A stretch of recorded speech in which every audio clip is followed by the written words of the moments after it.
Introduction to the Life of the Queen of Heaven, giving the reason for writing it and explaining other circumstances in connection therewith.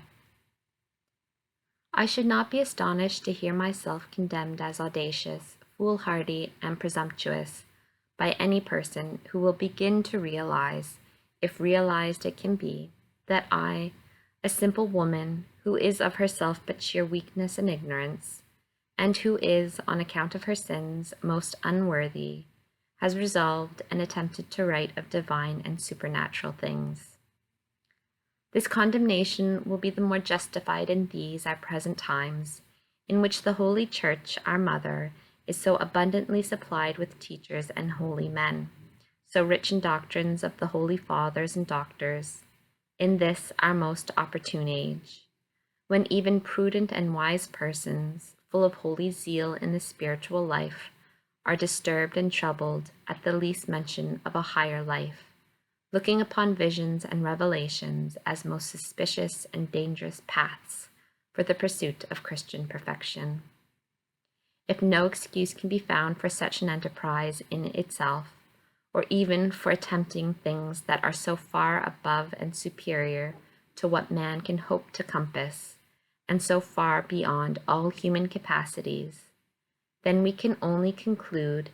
that to undertake them is either a sign of perverse judgment or the result of an activity far surpassing all the human power. As faithful children of the Holy Church, we must confess that all the mortals, not only with the use of all their natural powers, but with the simultaneous use of all the common and ordinary graces, are but incapable and, as it were, mute and ignorant weaklings for so difficult an undertaking as to explain and describe the hidden mysteries and magnificent sacraments which the powerful arm of the Most High has wrought in the creature whom, as his mother, he has designed to be an immense ocean of grace and privilege, and the depository of the greatest treasures of the divinity.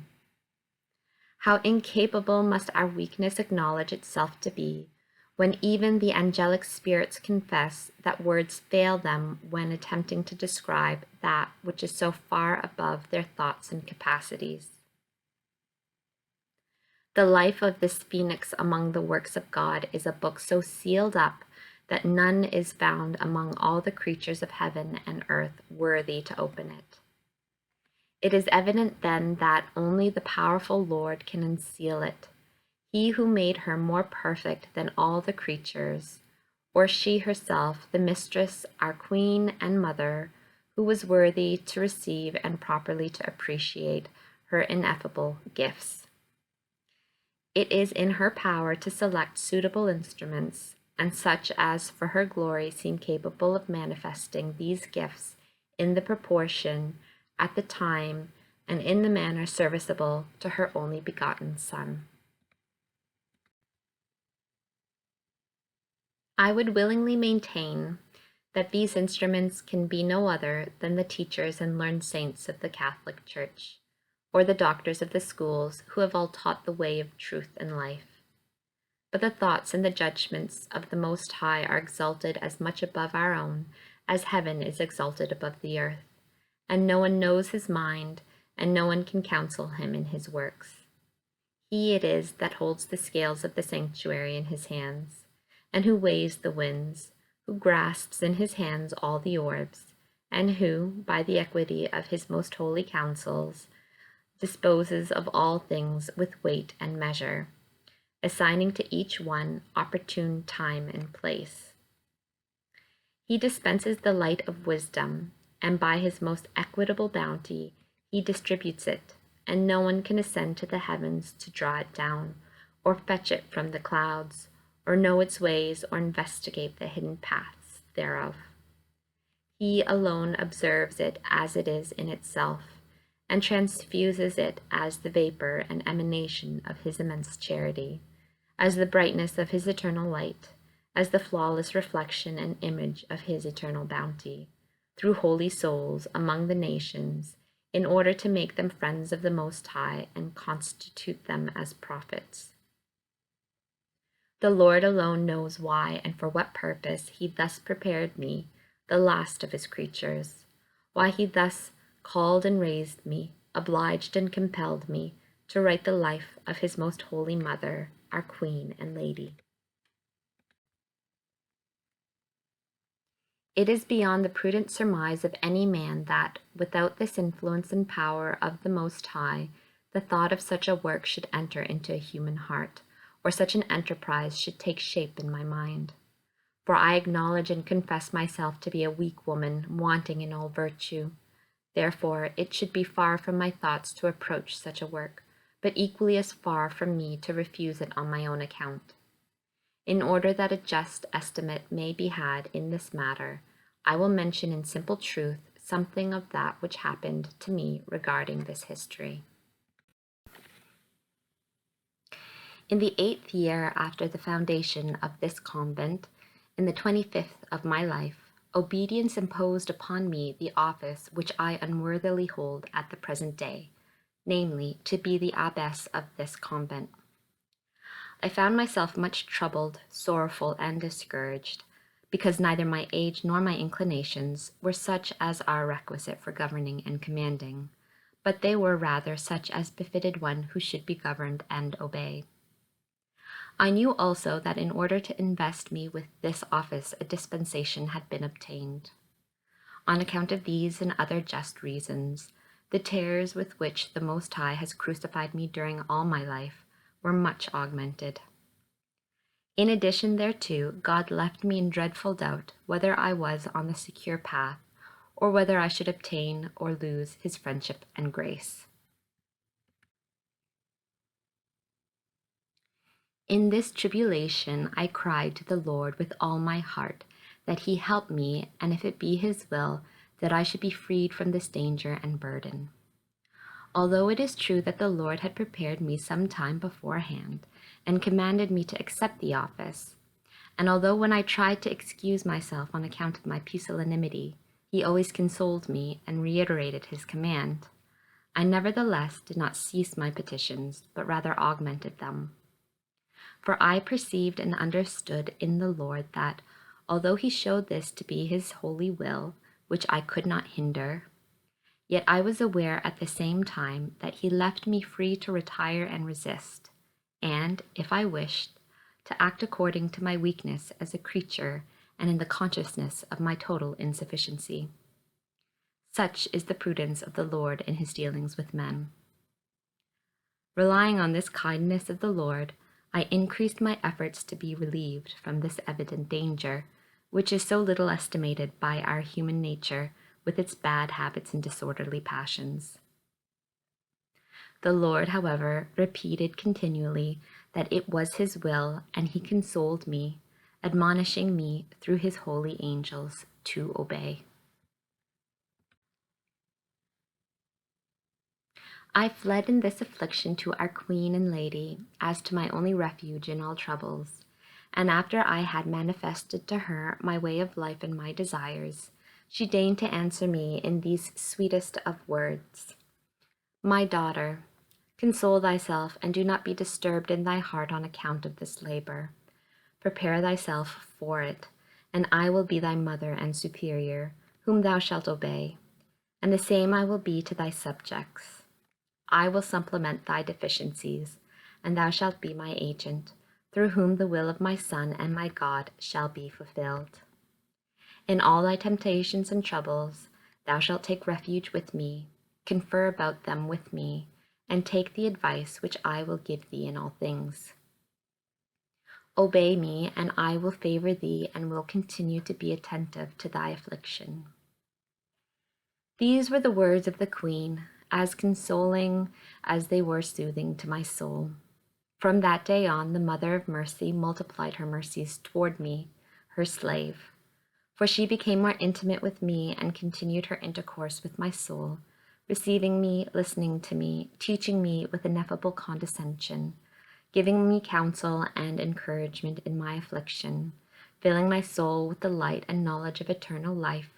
and commanding me to renew the vows of my profession in her presence.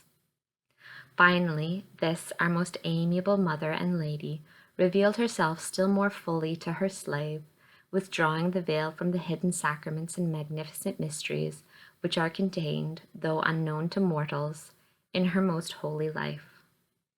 And although this blessed and supernatural light was uninterrupted, and especially clear on her festival days and on other occasions when I was instructed in many mysteries, yet it was not so full, frequent, and clear as that which was afterwards vouchsafed to me when she added the command that I write the history of her life according as Her Majesty herself would dictate and inspire me.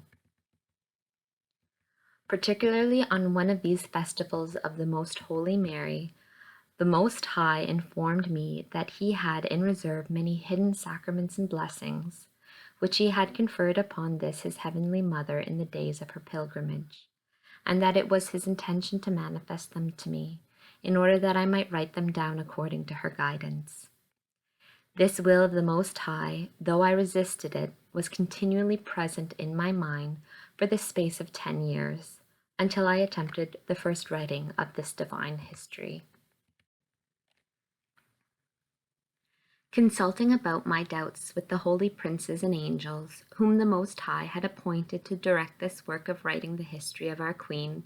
and manifesting to them how great was my disturbance and affliction of heart, and how stuttering and mute was my tongue for such an arduous task, they replied over and over again that it was the will of the Most High that I write the life of his most pure mother and our mistress. On one day especially, when I made many objections and declared to them my difficulties and my incapability and great fears, they spoke to me these words: "With good reason thou fearest and art disturbed, O soul, doubtest and hesitatest in a matter where we angels ourselves would do the same, as considering ourselves unable worthily to describe the high and magnificent doings of the Omnipotent in the Mother of Piety and our Queen.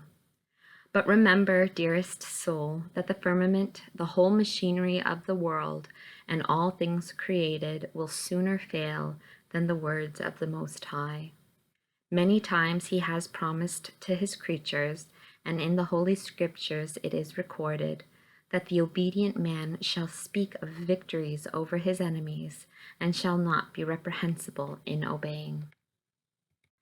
And when he created the first man, and gave him the command not to eat of the tree of knowledge, he established the virtue of obedience, and swearing he swore, in order to give greater assurance to man.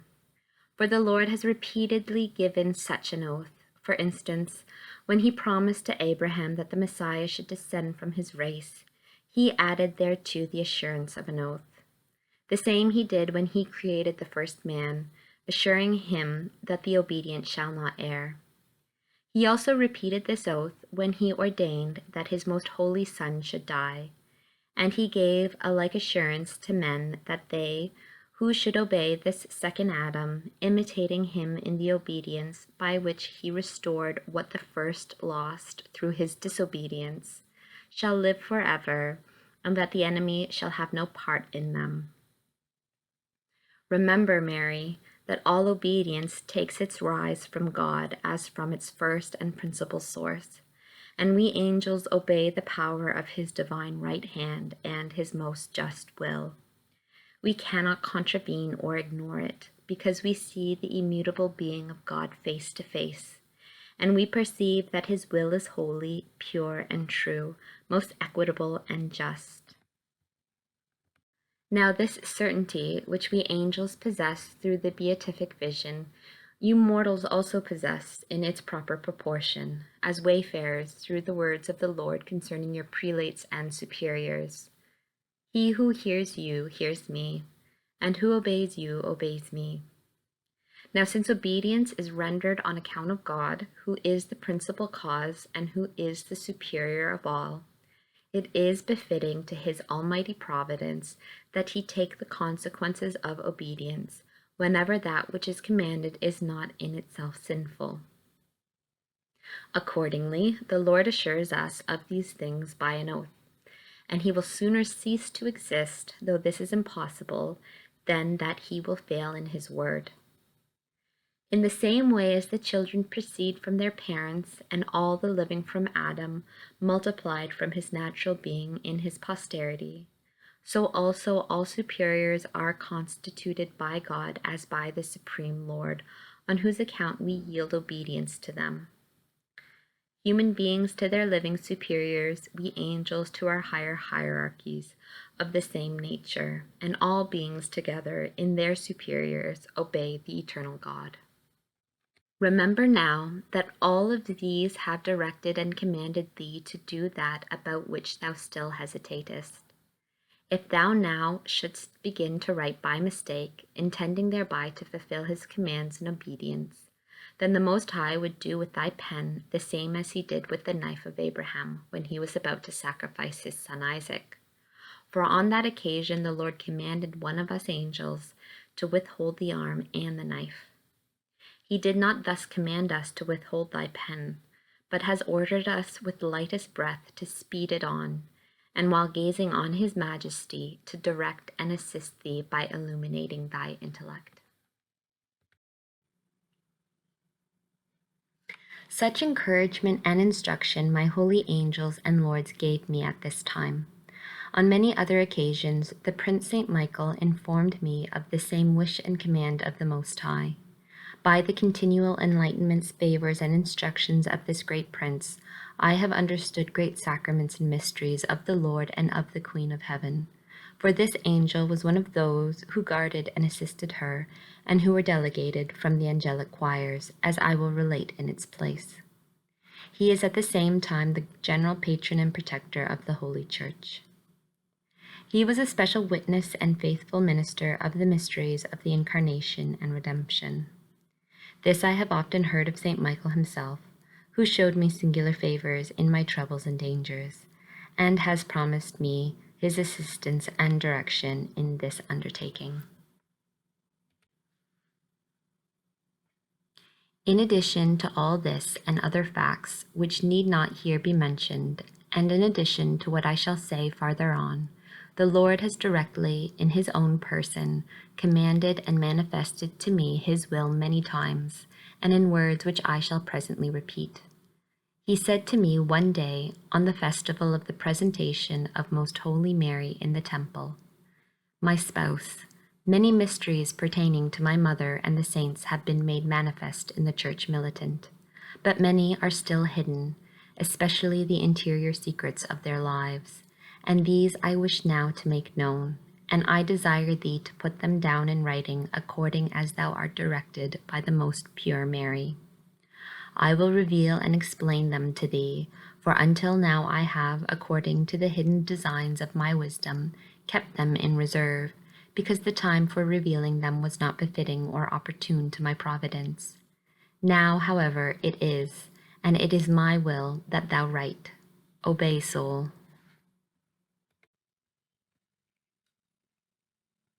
All these facts which I have mentioned, and many more which I could mention, would not have been urgent enough to rouse my will to an enterprise so arduous and so foreign to my condition, if to them had not been added the motive of obedience to my superiors, who are set to govern my soul and teach me the way of truth.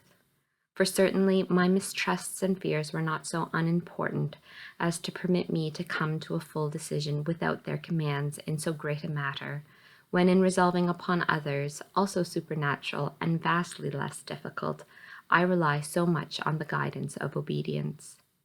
As an ignorant woman, I have always sought this North Star, for it is a duty incumbent on all to test all things, even though they seem to be most noble and excellent beyond suspicion, by the approbation of the teachers and ministers of the Holy Church.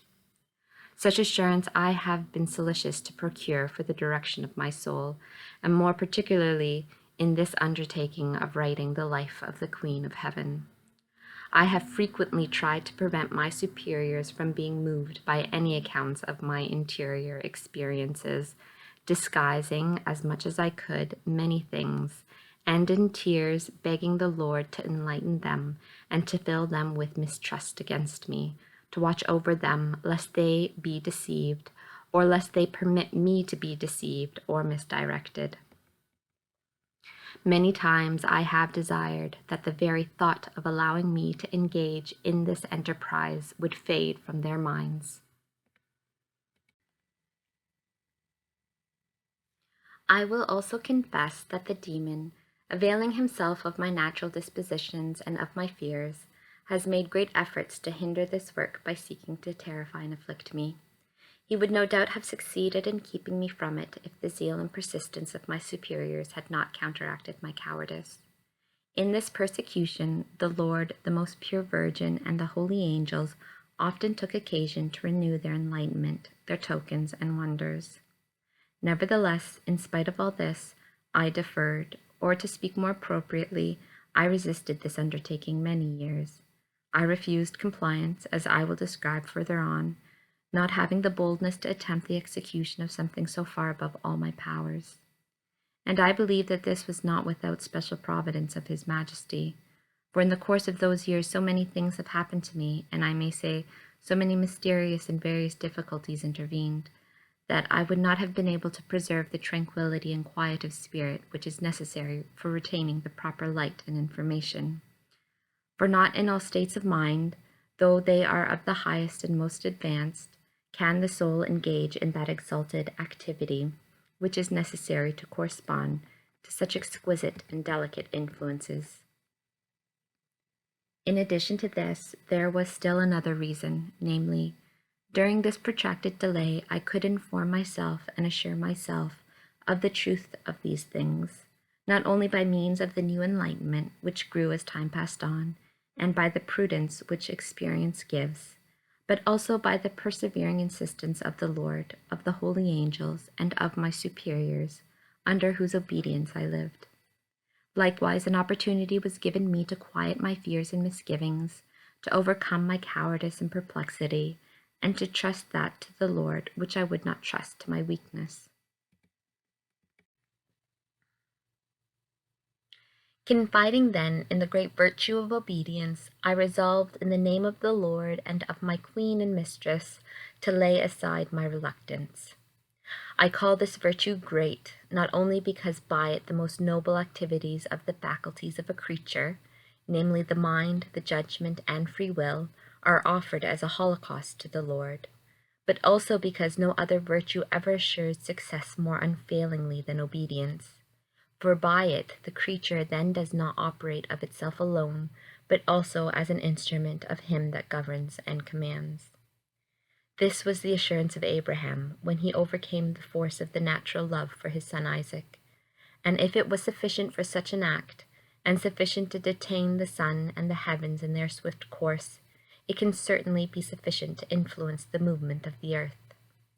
Perchance if the hand of Uzzah had been guided by obedience, he would perhaps not have been punished as presumptuous in touching the ark.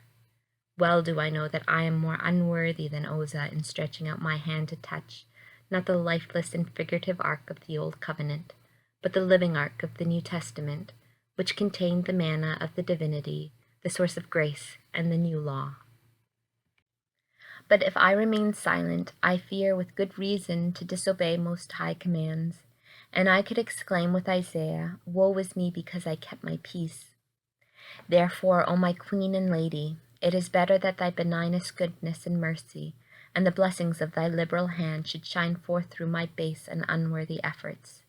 It is better that I should experience thy blessings in obeying thy commands, than that I should fall into thy displeasure. It will be a work of thy clemency, O purest Mother, to raise the poor from the earth, and to execute through a weak and unfit instrument a work so difficult. For thereby thou shalt magnify thy condescension and the graces which thy most holy Son communicates to thee. Moreover, thou thereby shalt exclude that deceitful presumption which might make us imagine that by human efforts, or by earthly prudence, or by the force and authority of deep discussion this work is accomplished. Thou thereby showest that by divine virtue thou awakenest anew the hearts of the faithful, drawing them toward thee, thou fountain of kindness and mercy. Speak therefore, O Lady, that thy servant may hear with an ardent desire fully to obey thee. But how can my desires ever reach or equal my indebtedness? A befitting response on my part will be impossible, but if it were possible, I would desire to give it. O powerful and exalted Queen, fulfill thy promises by manifesting to me thy graces and attributes, in order that thy greatness may be made known and heralded through the nations and generations. Speak, O Lady, for thy servant heareth. Speak and magnify the Most High in the powerful and wonderful works which his right hand performed for thee in thy most profound humility. Let them flow from the hollow of his hands filled with hyacinths into thine, and from thine to thy devout servants, in order that the angels may bless him, the just magnify him, and the sinners seek him. Let all of them see the example of thy highest sanctity and purity, and by the grace of thy most holy Son, let me be favored with this mere and efficacious rule, by which I can set my life in order. For this is to be the principal purpose and first object of my solicitude in writing thy life. This thou hast repeatedly intimated to me, condescending to offer me a living pattern and a mirror without flaw, in which I should see and according to which I should adorn my soul, so as to become worthy to be thy daughter and the bride of thy most holy Son. This shall be my whole object and intention. Therefore I shall not write as a teacher, but as a disciple, not as one instructing, but as one trying to learn, knowing that it is the duty of women to be silent in the Holy Church and to listen to the teachers. But as an instrument of the Queen of Heaven, I will declare what she deigns to teach me and whatever she commands me,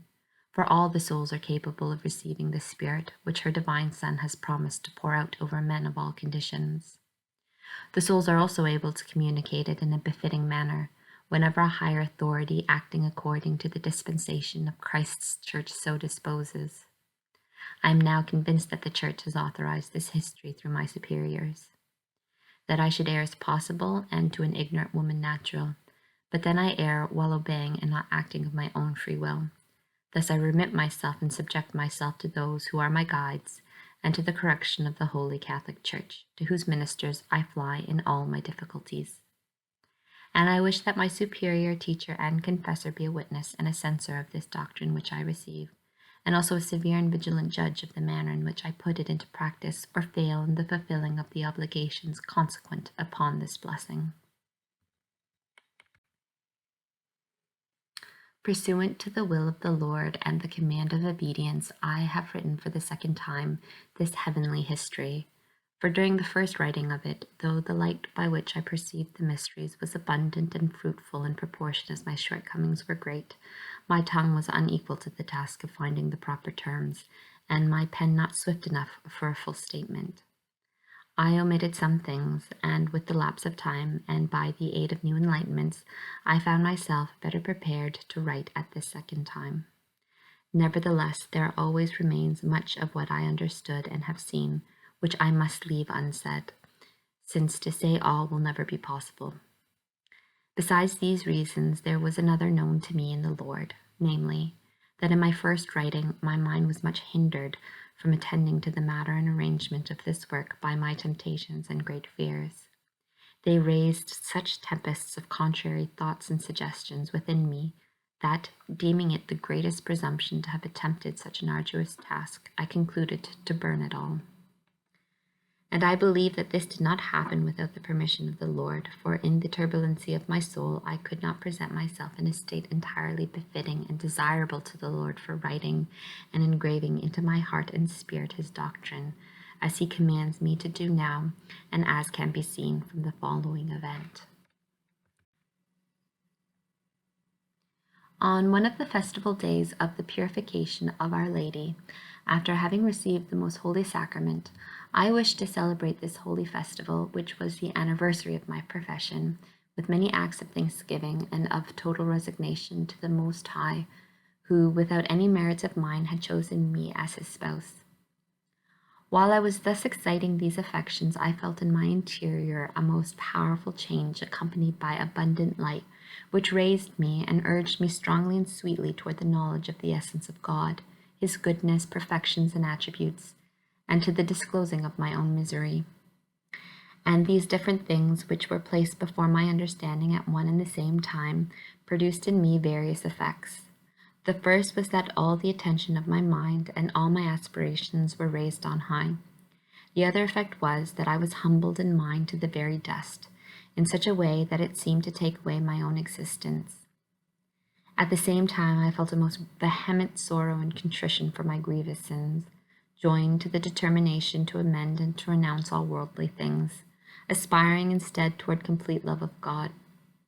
In these affects I remained as if annihilated, and the greatest pain seemed but consolation in death but life. The Lord, having pity on my faintness, in sheer mercy spoke to me.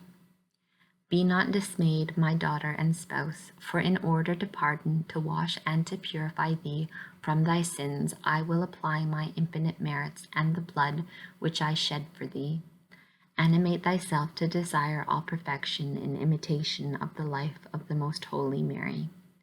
Write it a second time in order that thou mayest supply what was wanting and impress her doctrines on thy heart. Do not again irritate my justice, nor show thyself thankless for my mercy by burning what thou shalt have written, lest my indignation deprive thee of the light which, without thy merits, thou hast received for the manifestation of these mysteries. I immediately thereupon saw the Mother of God, who also spoke to me. My daughter, as yet thou hast not derived becoming fruit for thy soul from the tree of life, which was offered thee in the writing of my history, nor didst thou enter into the substance of its contents. Thou hast scarcely yet thought of this hidden manna, nor hast thou attained that perfect and ultimate preparation which the Almighty requires in order to engrave and imprint in a proper manner my virtues into thy soul. I am to give thee the befitting qualities and perfections for that which the divine right hand is to accomplish in thee. I have asked him that, through my intercession and through the abundant graces conferred upon me, I be permitted to adorn thee and compose thy soul, so that thou mayest turn again to the writing of my life, with less attention to the material and more to the spiritual and substantial part of it. Remove the hindrances which oppose the currents of divine grace flowing to thee from the Almighty through me, and make thyself capable of readily accepting the full portion assigned to thee by the divine will. See that thou do not curtail or limit it by thy shortcomings and imperfections. Thereupon I saw that the Divine Mother clothed me in a garment whiter than the snow and more shining than the sun, and she girded me with a most precious girdle and said, "This is a participation of my purity." I also asked for the infused science of the Lord, which should serve me as most beautiful hair for my adornment, and for other precious gifts and presents, the value of which I saw and knew was great, but which I was not able fully to estimate. After having thus adorned me, the heavenly lady said, "Work faithfully and earnestly to imitate me, and to be my most perfect daughter, engendered of my spirit, nourished at my breast. I give thee my blessing, in order that in my name and under my direction and assistance, thou mayest again resume thy writing." The whole of this holy life of Mary is divided, for greater perspicuity, into 3 parts. The first treats of all that pertains to the first 15 years of her life, from the moment of her most pure conception until the moment when in her virginal womb the eternal Word assumed flesh, including all that the Most High performed for Mary during these years. The second part embraces the mystery of the Incarnation, the whole life of Christ our Lord, his passion and death, and his ascension into heaven, thus describing the life of our Queen in union with that of her divine Son, and all that she did while living with him. The third part contains the life of the Mother of Grace during the time she lived alone, deprived of the companionship of Christ our Redeemer, until the happy hour of her transition, assumption, and crowning as the Empress of Heaven, where she is to live eternally as the daughter of the Father, the mother of the Son, and the spouse of the Holy Ghost. These 3 parts I subdivided into 8 books, in order that they may be more convenient for use, and always remain the subject of my thoughts, the spur of my will, and my meditation day and night.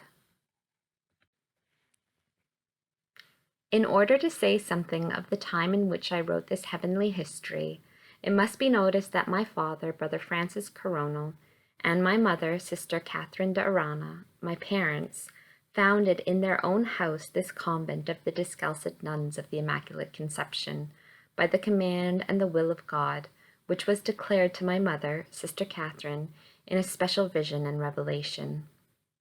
This foundation took place on the octave of the Epiphany, January 13th, 1619.